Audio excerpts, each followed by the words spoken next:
السلام عليكم ورحمة الله وبركاته أصدقائي وأحبابي متابعي كلام في المفيد، أهلا ومرحبا بكم. خلينا ندخل في الموضوع مباشرة علشان خاصة أنا كمان في مشوار سفر، ولكن طلعت ليكم مخصوص علشان أتكلم معاكم في كراسات الشروط اللي تم تسريبها عن شقق سكن مصر ودار مصر وجنة، وكمان منتظرين كراسات الشروط الإسكان الساحلي والقطامية جاردنز. خلي بالكم إنها كراسات ناقصة مش كاملة، وإن شاء الله الكراسات الأصلية هتنزل يوم الأحد 15/1/2023 على موقع بنك التعمير والإسكان. أول حاجة عايز أعرفها للناس اللي بتشوفني أول مرة، إحنا بنتكلم عن طروحات سكن مصر ودار مصر وجنة، يعني تقدم على شقة من الشقق دي تبع وزارة الإسكان بالقسط، واللي إحنا بنشرحها دلوقتي وبدأنا فيها سلسلة حلقات، والحلقة دي رقم 11 فيها إن شاء الله. لو عايز تتابع الموضوع من الأول وتفهمه صح، أنصحك تسمع سلسلة الحلقات موجودة على قناة كلام في المفيد وبتظهر معاك دلوقتي، وهسيبها لك فوق في الآي وفي الوصف تحت الفيديو. وبخصوص بقى موضوع حلقة النهاردة والموضوعات اللي هنتكلم فيها، أول حاجة أنظمة المحاسبة على شقق سكن مصر ودار مصر وجنة. إن شاء الله تعالى هتقدر تسدد تمن الشقة بأحد النظامين دول، نظام القسط اللي هو 3 سنين و5 سنين و7 سنين، او نظام التمويل العقاري زي ما وضحنا قبل كده وقلنا ان شقق سكن مصر ودار مصر وجنة مفيش ما يمنع قانونا انها تدخل تحت مبادرة التمويل العقاري لانها ما اتلغتش. وكمان نزلوا شقق تطوير عواصم المحافظات شغالة بنفس النظام، وبفضل الله عز وجل هو ده اللي حصل في كراسات الشروط، جمعوا بين النظامين، تقدر تقسط بالنظام اللي هو مدة قليلة وتقدر تقسط كمان بنظام التمويل العقاري. بس هنا في حاجتين لازم تعرفهم، لو اخترت انك تقسط بنظام الثلاث سنين والخمس سنين والسبع سنين كده هيكون عليهم فوائد كلهم. كراسات الشروط المساربة واللي بتتكلم عنه ان هيكون في فوائد عن كل حاجة، وان شاء الله الكلام ده انا هشرحه لكم بالتفصيل، وكمان هعمل لكم مقارنة بين ايهم افضل، تحاسب على الشقة دي بنظام الثلاثة والخمسة والسبعة ولا تحاسب عليها بنظام التمويل العقاري علشان تكون في الإجمالي بالنسبة لك أرخص. وهعمل لكم حلقة مستفيضة إن شاء الله عن عيوب ومميزات النظام ده وعيوب ومميزات النظام ده وإيه الأنسب بالنسبة لك. والحاجة التانية اللي عايزك تعرفها في النقطة الأولى دي، إن موضوع لو أنت هتحاسب بالتمويل العقاري ما سمحوش بيه لكل البنوك. ده كراسات الشروط اتكلمت عن إيه؟ عن إنك تتعامل تمويل عقاري مع بنك التعمير والإسكان. وخلي بالكم اسمه بنك التعمير والإسكان مش بنك الإسكان والتعمير، بيعمر في الأول وبعدين يسكن. المهم إنك تخلص إجراءاتك مع بنك التعمير والإسكان، وعشان تقدر تمشي في مبادرة التمويل العقاري مع البنك ده لازم تمشي على نظام السداد اللي هو محدد، سواء 3 أو 5 أو 7، لأن مبادرة التمويل العقاري مثلا معلقة دلوقتي أو فيها شوية تعديلات، او انت ممكن ياخد معاك وقت وشويه اجراءات طويله علشان يديك الموافقه على التمويل العقاري، فبالتالي هو يديك جدول مواعيد وهتختار نظام محاسبي معين من الثلاثه او الخمسه او السبعه، علشان لو حل معاك قسط من اقساط معينه لازم تدفعه لحد ما تجيلك مبادره التمويل العقاري الموافقه الخاصه بيها. وطبعا الشرط ده فاجئني انا شخصيا، ليه حصرتني في بنك التعمير والاسكان، وربما تكون في بنوك تانية اهدى شويه في اجراءاتها او سلسه في التعامل بخصوص التمويل العقاري وتديني موافقه بسرعه. وده كمان اللي حاصل فين؟ اللي حاصل في شقق تطوير عواصم المحافظات، رغم ان المشروع ده نازل تبع بنك التعمير والاسكان ونازل على الموقع، بس هم ما اتكلموش انك تاخد موافقه تمويل عقاري من بنك التعمير والاسكان. مش عارف ليه بالذات اتكلموا على مشروع جنه ودار مصر وسكن مصر وكمان الاسكان الساحلي والقطاميه جاردنز، غالبا هيبقى نفس النظام، لازم تجيب موافقه من بنك التعمير والاسكان. وما زلت بقول ننتظر شويه ولا نستعجل، وربما الايام القادمه يسمحوا فيها او تظهر اليات يقول لك لا تقدر تجيب لي موافقه تمويل عقاري من اي بنك من البنوك. الحاجه الثانيه بقى اللي عايزك تعرفها، حسبه تقريبيه لو انت هتاخد شقه بمليون جنيه بنظام الثلاث سنين او 5 سنين او 7 سنين او حتى كمان التمويل العقاري، اول خطوه هتعملها انك هتقرا كراسه الشروط كويس وهتدفع جديه الحجز بعد ما تقتنع بكراسه الشروط وتاخد قرارك النهائي انك هتدخل في الموضوع ده.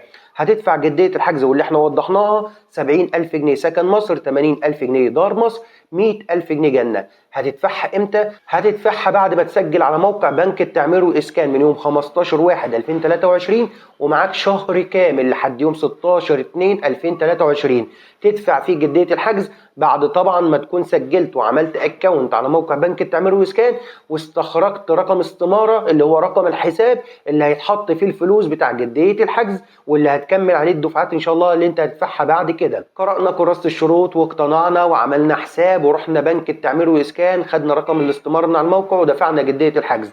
هتبدأ بقى تنتظر مواعيد الحجز الإلكتروني الالكتروني. مواعيد الحجز الالكتروني هتكون ان شاء الله يوم 5 و6/3/2023، يوم 5 مارس و6 مارس دول هيكونوا المشروع جنة، ويوم 7 مارس ويوم 8 مارس دول هيكونوا مشروع دار مصر، ويوم 9 مارس لحد 12 مارس هيكون المشروع سكن مصر. وغالبا الاسكان الساحلي هيكون بعدهم هو والقطامية جاردنز، لان مفيش كراسات شروط مسربة ليهم حتى الان. هتدخل عشان تحجز الحجز الالكتروني، ولازم تركز كويس جدا في الحجز الالكتروني لانه هو فيصل الموضوع كله، وكنت شرحته لك بالتفصيل في الفيديو ده، وهيظهر معاك دلوقتي فوق في اللايف، وهسيبه لك في الوصف تحت الفيديو. اسمعه علشان هتستفيد منه جدا جدا، وهتعرف منه كواليس الحجز الالكتروني بتمشي ازاي. ربنا وفقك بقى وحجزت حجز الكتروني، هيبقى مطلوب منك ان شاء الله استكمال مقدم الحجز، الا وهو 20% من اجمالي ثمن الشقه. اجمالي ثمن الشقه اللي احنا بنضرب عليه مثال مليون جنيه مثلا، وال20% هتكون كام مثلا؟ هتكون 200,000 جنيه. وليكن انت دفعت جديه حجز مثلا 80,000 جنيه او 100,000 جنيه، فهيتبقى عليك استكمالي 20% وليكن 100,000 جنيه. استكملت ال100,000 جنيه ومضيت عقدك وظبطت امورك والامور تمام ان شاء الله، قبل استلامك للوحده لازم تدفع 10% اللي هي دفعه استلام، واللي هي برضه هتكون في حدود كام؟ لو الشقه مثلا بمليون جنيه هتكون 100,000 جنيه. يبقى انت مثلا دفعت 100,000 جنيه جديه حجز، و100,000 جنيه دفعه استكمال 20%، و10% اللي هي 100,000 جنيه اللي هي دفعه استلام.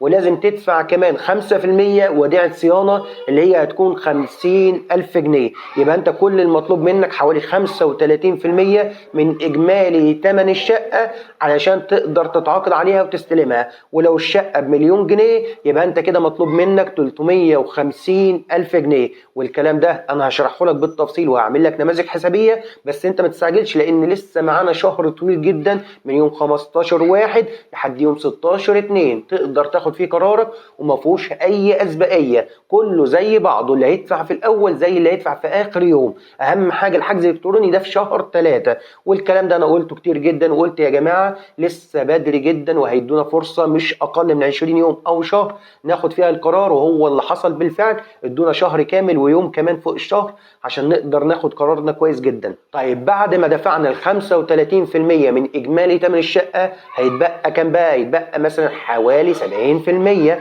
اللي هي طبعا مخصوم منها وديعه الصيانه. ال 70% وليكن تكون 700,000 جنيه. ال 70% ساعتها هتكون في حدود كام مثلا؟ 700,000 جنيه لو الشقه بمليون جنيه، وساعتها هي اللي هتقسطها بقى على 3 سنين او 5 سنين او 7 سنين وكلهم بفوايد، او كمان تقدر تقسطها بنظام التمويل العقاري، واللي انا هشرحه لك برضه بالتفصيل في الايام اللي جايه. والحاجه اللي بعد كده وعايز اكلمك فيها في كراسه الشروط يا صديقي، هو ما اتكلمش عن شروط كتيره جدا وما ذكرش عنها اي حاجه. انا نفسي لفت انتباهي الموضوع ده، كل اللي ذكره ان لازم سنك يعدي 21 سنه، يعني عندك اهليه التصرف والتعاقد قانونا زي ما قال القانون المدني. والشرط الثاني اللي اتكلم فيه والوحيد انه بيتكلم انك ما تكونش استفدت قبل كده باي شقه او قطعه ارض من الاسكان الاجتماعي. طب احنا عارفين ان الاسكان الاجتماعي بدا من 2014، طب اللي استفاد بحاجه ما قبل 2014؟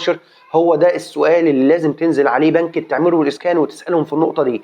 ولو ما قدرتش توصل لإجابة بقولك لازم تقدم وتحفظ حقك، ومش هتخسر كتير، لأن كل اللي هتخسره لو ما مشيش الموضوع اللي هي 750 جنيه اللي هي رسوم تسجيل اللي انت بتدفعها فوق جدية الحجز. يعني انت لو دفعت مثلا 70,000 جنيه أو 80,000 جنيه أو 100,000 جنيه، غالبا هيكون في حوالي 750 جنيه اللي هي رسوم التسجيل على موقع بنك التعمير والإسكان بتدفعها في البنك لما بتروح إن شاء الله تدفع جدية الحجز. وخلي بالك كمان هيبقى مطلوب منك حوالي 4% فوق ثمن الوحدة اللي هي 1.5% مجلس أمنا ورسوم إدارية، وكمان في 2% بتنص عليها وزارة المالية، وفي 0.5% حاجة اسمها رسوم تحصيل. والشروط بقى الباقية في كراسة الشروط شروط عادية جدا، إنك ما ينفعش تبيع الوحدة دي بدون ما ترجع للجهاز وهيئة المجتمعات العمرانية الجديدة، ولازم تاخد موافقة كتابية منهم وتسدد كامل ثمن الوحدة. وده يقودنا إنك أنت الوحدة دي تقدر تتصرف فيها لو هتاخدها بنظام ال3 سنين و5 سنين و7 سنين، وتقدر تعمل فيها توكيل. ولكن عشان تبيعها بيع رسمي وتتنازل عنها لازم تاخد موافقة، وساعتها لازم تسدد ثمن الوحدة. وده ياخدنا لحاجة تانية، ألا وهو هل ينفع إنك تسدد ثمن الوحدة دي كاش ده برضو متوقع انه يبقى مسموح بيه مادام سمحوا انك تقدر تبيع بعد موافقة جهاز المدينة وتسدد كامل ثمن الوحدة. فتسألوا عن النقطة دي برضو تحديدا في بنك التعمير والإسكان، وإن شاء الله أنا هحاول أجيب لكم إجابة مستفيضة عنها. والشرط اللي بعد كده برضو إن الوحدة دي سكني، ما ينفعش تغير النشاط بتاعها لإداري أو تجاري أو أي حاجة، أنت واخدها سكني وتفضل سكني. واتكلموا كمان عن الشقق في دور الأرض، هتكون في بعض منها بحدائق وجناين تقدر تاخدها من جهاز المدينة بعد كده، وهتدفع عليها حاجة اسمه حق انتفاع، وليه إجراءات معينة بعد ما تستلم الشقة وبعد ما يخططوا التخطيط النهائي للشقة دي ليها جنينة والشقة دي ملهاش جنينة وهكذا. وخلي بالك كمان وانت بتتعاقد على الوحدة إن شاء الله هتدفع 1% من إجمالي ثمن الوحدة مقدما عن مصروفات الصيانة والنظافة للمشروع بالكامل عن أول سنة، مقابل قيمة شقتك أنت، لأن كل شقة هتختلف في المبلغ عن التاني حسب المساحة وحسب مثلا تميزها. فهتدفع 1% تحت الحساب لحد الوديعة ما تروح البنك وتطلع بعد كده الأرباح بتاعتها، ويعملوا بقى نظام خصم من السنة اللي انت دفعتها ومن السنة اللي بعد كده. وبس كده يا جماعة، ده مبدئيا التفاصيل اللي تهم ناس كتيرة جدا على موضوع شقق سكن مصر ودار مصر وجنة وكراسات الشروط، وأهم ما اشتملت عليه كراسات الشروط بتاعت المشاريع دي. وبذكرك الحلقات الجاية هتكون مهمة جدا جدا بالنسبة لك، لأن فعلا هعملها لك باستفاضة وهشرح لك فيها حسابيا وكل الأنظمة وكل حاجة انت فعلا هتكون محتاجها، علشان لو ناوي تدخل في الموضوع ده تدخل فيه بأساس صح وتكمله بطريقة صح وتستلم الشقة، ونقول لك ألف مبروك عليك. نقول لكم دمتم في رعاية الله وأمنه. ما تنسوش اللايك والشير وتشوفوني على الفيسبوك والاشتراك في القناة وتفعيل زر الجرس لو انتوا على اليوتيوب. والسلام عليكم ورحمة الله وبركاته.